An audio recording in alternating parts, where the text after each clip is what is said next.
మేమిచ్చినటువంటి ఆత్మగౌరవ భవనాలను పోయి ఓపెనింగ్ చేసుకోవడం, మేమిచ్చిన ఉద్యోగ నోటిఫికేషన్లకు పోయి సర్టిఫికెట్ ఇచ్చుకోవడం, మేమిచ్చినటువంటి అన్ని పనులను కొనసాగించే ప్రయత్నం ఏవైతే కంప్లీట్ అయిపోయినాయో నేను చేసినా అని గొప్పలు చెప్పుకున్నాడు తప్పితే చేసిన మంచి పనులను కొనసాగించి పెంచి ఇచ్చింది మాత్రం ఎక్కడా లేదు.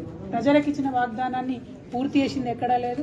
అది వడ్లకు బోనస్ విషయంలో అయితేంది, ఇప్పుడు మన ఎర్రజొన్న కోతకు వచ్చింది దాని పరిస్థితి అయితే ఏంది, కనీసం కొనుగోలు కేంద్రాలు పెద్ద ఎత్తున పెట్టేది ఏదైతే ఎందులో కూడా ఈ ప్రభుత్వం విఫలమవుతా ఉన్నది. దీన్ని ప్రజలందరూ కూడా గమనిస్తూ ఉన్నారని చెప్పి నేను కోరుతా ఉన్నాను. అట్లానే పసుపు పంట ఇప్పుడు మాకు వచ్చింది నిజామాబాద్లో, మరి దాని రేటు గురించి ఇక్కడ బాగా బీజేపీ ఎంపీ గారు కూడా చాలా మాట్లాడుతూ ఉంటాడు. ఆయన మరి పసుపు రేటు పెంచే విధంగా, పసుపుకు మద్దతు ధర ప్రకటించే విధంగా భారతీయ జనతా పార్టీ తక్షణమే చర్యలు తీసుకోవాలని, దానికి ఎంపీ అరవింద్ గారు కృషి చేయాలని కూడా ఈ సందర్భంగానే డిమాండ్ చేస్తున్నాను. Thank you. జై తెలంగాణ. ఇటువంటి పరిస్థితులు ఉంటే మరి తెలంగాణ ఒక 100 ఏళ్లు ఎంకపోతుంది తప్పితే ముంగట పడుతున్నటువంటి పరిస్థితి కనబడతలేదు. ఉదాహరణకు మన దర్పల్లిలో చూసుకుంటే మొత్తం మొన్న ఇక్కడ ఈ మండలానికి అంతటి కలిపి దర్పల్లిని మన విలేజ్గా ఒక మోడల్ విలేజ్గా తీసుకోవడం జరిగింది. అందులో 1950 మందికి ఇప్పుడు వీళ్ళు రైతు భరోసా ఇచ్చారు. కనీసం ఇంతకు 80% ఎక్కువ మేమున్నప్పుడు రైతు భరోసా ఇవ్వడం జరిగింది. అంటే కేసీఆర్ గారు ఇచ్చిన దాంట్లో 10% మంది రైతులకు కూడా మీరు ఒక మండలంలో రైతు భరోసా ఇవ్వకుండా మేము మొత్తం ఇచ్చేసినాం అయిపోయింది అని చెప్పి మభ్యపెట్టేటటువంటి ప్రయత్నం ఏదైతే చేస్తా ఉన్నామో దీన్ని మేము తీవ్రంగా ఖండిస్తా ఉన్నాం. అంతేకాదు దారుణం మళ్ళీ రోజొక్కటి చూస్తున్నాం. ఇవాళ మేము వస్తుంటే తొవ్వంట ఎల్లారెడ్డిలో అక్కడ మళ్ళా పాపం పిల్లలు 12 మంది విషాహారం తిని హాస్పిటల్కి పోయిన పరిస్థితి. అంటే కనీసం కేసీఆర్ గారు పెట్టిన స్కూళ్లు కూడా నడుపుకోలేకపోతున్నటువంటి పరిస్థితి ఈ ప్రభుత్వాన్ని చూస్తా ఉన్నాయి. కాబట్టి ప్రెస్ మిత్రులందరి ద్వారా నిజామాబాద్ జిల్లా ప్రజలందరూ మీరు చైతన్యవంతమైనటువంటి ప్రజలు, రాజకీయంగా బాగా మీకు అవగాహన ఉన్నటువంటి ప్రజలు కాబట్టి ఎక్కడికక్కడ కాంగ్రెస్ పార్టీ నాయకులను మన హక్కుల కోసం అడగాల్సినటువంటి అవసరం ఉన్నది. ఇచ్చినటువంటి మాట ప్రకారం మనకు ఖచ్చితంగా పెన్షన్లు కానీ స్కీమ్లన్నీ కానీ వచ్చే విధంగా ఉద్యమించాల్సినటువంటి అవసరం ఉందని చెప్పి మీ అందరికి కూడా తెలియజేస్తా ఉన్నాం. మీతో పాటు మేము తప్పకుండా నిలబడి ఉంటాం.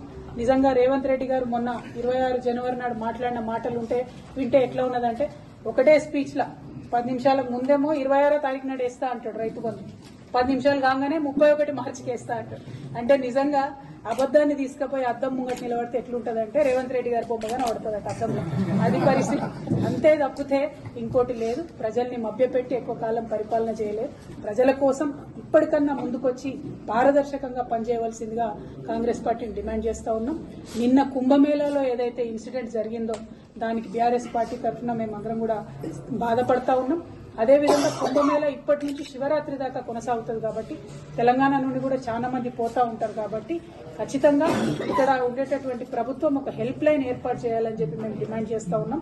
పోయినటువంటి ప్రజలు ఎటువంటి ఇబ్బందులు ఎదురైనా కూడా ఒక హెల్ప్ లైన్ కి ఫోన్ చేసేటటువంటి ఆస్కారం మన తెలంగాణ నుండి కల్పించాలని కూడా నేను ఈ సందర్భంగా డిమాండ్ చేస్తా ఉన్నాను. Thank you. జై తెలంగాణ. నియోజకవర్గంలో మా పార్టీ నాయకులకు సంబంధించినటువంటి ప్రైవేట్ కార్యక్రమం ఉంటే ఇక్కడికి రావడం జరిగింది. మరి గౌరవనీయులు మాజీ శాసనసభ్యులు, మా పార్టీ సీనియర్ మోస్ట్ నాయకులు బాజిరెడ్డి గోవర్ధన్ అన్న గారు, మేము స్థానిక నాయకులందరం కూడా మరి వాళ్ళ నిజామాబాద్లో కాంగ్రెస్ పరిపాలనలో ఏం జరుగుతున్నదనే విషయాన్ని చర్చ చేస్తూ ఉన్నాం. చాలా బాధాకరంగా ఉన్నది. ఒకప్పుడు నీటితోని నిండు కుండలాగా మంచి గాథల నిండా వడ్లుండి 10 ఏళ్లు సిరులను వెదజల్లినటువంటి నిజామాబాద్ జిల్లాలో ఇవాళ రైతులు మళ్ళా యూరియా కోసం లైన్లు కట్టే పరిస్థితి, మళ్ళా కరెంట్ ఎప్పుడు ఉంటుందా ఎప్పుడు పోతుందా అని ఆలోచన చేసే పరిస్థితి, ప్యాకేజ్ 22 కాళేశ్వరం కంప్లీట్ కానటువంటి పరిస్థితి, ఏ చెరువుకు కూడా ఎక్కడ కూడా ఏ ఒక్క ఆఫీసర్ కానీ నాయకుడు కానీ వచ్చి పట్టించుకోని పరిస్థితి, మొన్నటి బతుకమ్మ అయితే కనీసం చెర్లకాడ చెత్త తీసి లైట్ పెట్టలేనటువంటి పరిస్థితి, ఏ ఒక్క చిన్న పని కూడా ఏదైతే అవ్వకు తాతకు పెన్షన్ ఇస్తామని చెప్పిండ్రో ఎవరికి కూడా పెన్షన్ డబుల్ చేయని పరిస్థితి.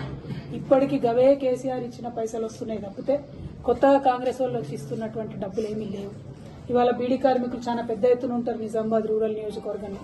వాళ్ళందరూ కూడా అడుగుతా ఉన్నారు ఇదేం పరిస్థితి, మరి ఇది ఎక్కడిది, మాకు పెంచుతామని చెప్పి పెంచలేదేందని. అదేవిధంగా ఆడబిడ్డలు 18 ఏళ్లు దాటిన వాళ్ళందరూ కూడా ఇప్పటివరకు బాజిరెడ్డి అన్న గారు చెప్పినట్టు మరి మాకు చెప్పిన 2500 ఏవి అని చెప్పి ప్రశ్నించేటటువంటి పరిస్థితి ఉన్నది. అందరికీ స్కూటీలు ఇస్తా అని చెప్పి 18 ఏళ్లు నిండినటువంటి ఆడపిల్లలకు అసలు దాన్ని ఊసే లేనటువంటి పరిస్థితి. అంటే అలవి గాని హామీలు ఇచ్చి ప్రజలను మోసం చేసి నిన్నటికి నిన్న గౌరవనీయులు మన స్పీకర్ గారు, అసెంబ్లీ స్పీకర్ గారు మాట్లాడుతున్నారు. మేము ఆర్థిక పరిస్థితి తెలిసి తెలియక వాగ్దానం చేసినామంట. మరొక బాధ్యత కలిగినటువంటి పార్టీ, 130 ఏళ్ల చరిత్ర ఉన్నట్టు చెప్పేటటువంటి పార్టీ, వాళ్ళ అధ్యక్షుడేమో పాపం తెల్లారు లేస్తే మరి రాజ్యాంగం అని ఒక ఎర్ర బుక్కు పట్టుకొని తిరుగుతూ ఉంటాడు. మరి అటువంటి పార్టీ వారెట్లా మోసం చేస్తారు ప్రజల్ని?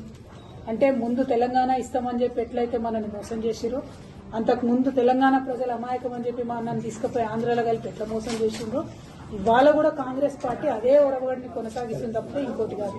అంటే కాంగ్రెస్ చరిత్ర మొత్తం కూడా మోసాల చరిత్ర అని చెప్పి, దగా చరిత్ర అని చెప్పి మళ్ళొకసారి రుజువు చేస్తూ ఉన్నారు.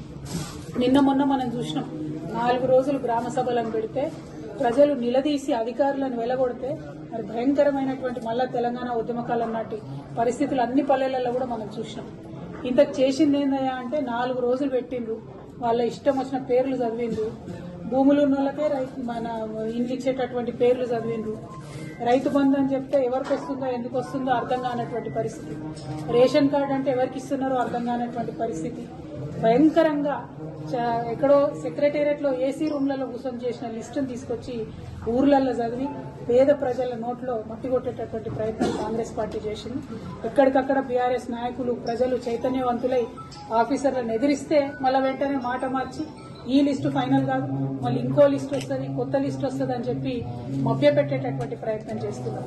కానీ అల్టిమేట్ గా మనకు అర్థమవుతున్నది ఏంటి అని అంటే, కాంగ్రెస్ పార్టీ వాళ్ళు కేవలం వాళ్ళ కార్యకర్తలకు మాత్రమే ఇందిరమ్మ ఇండ్లైనా, రైతు భరోసా అయినా, రేషన్ కార్డు అయినా, ఇంకోటైనా ఇచ్చేటటువంటి ఆలోచనలో ఉన్నారు.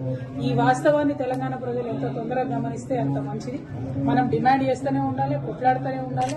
కాకపోతే వాళ్ళ ఎమ్మెల్యేలు ప్రతి జిల్లాలో చెప్తున్నారు, మేం చెప్పిన వాళ్ళకే వస్తుంది, అధికారులది ఇక్కడేం నడవదు అని చెప్పి చెప్తా ఉన్నారు. అదే కేసీఆర్ గారు, మీరెవ్వరు కూడా ఇన్వాల్వ్ కాకండి అని మా ఎమ్మెల్యేలని కానీ, మంత్రుల్ని కానీ ఎవరిని కూడా ఇన్వాల్వ్ కానియకుండా కలెక్టర్ గారిని పెట్టి పారదర్శకంగా చిట్టీల సిస్టంలో తీసి నిజంగా పేదవాళ్లకు అన్ని పథకాలు ఇచ్చేటటువంటి ప్రయత్నం చేసినాం. మేము అనేక సార్లు కేసీఆర్ గారిని అడిగినా కూడా లేదు, మా రైతన్నలకు డైరెక్ట్ గా డబ్బులు పడాలి, మా బీడీ కార్మికులకు డైరెక్ట్ గా డబ్బులు పోవాలి, అవసరమైన వాళ్ళని మనం ఆదుకోవాలి అని చెప్పి కోట్లాది రూపాయల సీఎం రిలీఫ్ ఇచ్చినటువంటి పరిస్థితి. ఇవాళ ఒక్క ఊరికి సీఎం రిలీఫ్ వచ్చిన పరిస్థితి లేదు, ఇవాళ ఒక్క ఊర్లో రేషన్ కార్డు వచ్చిన పరిస్థితి లేదు.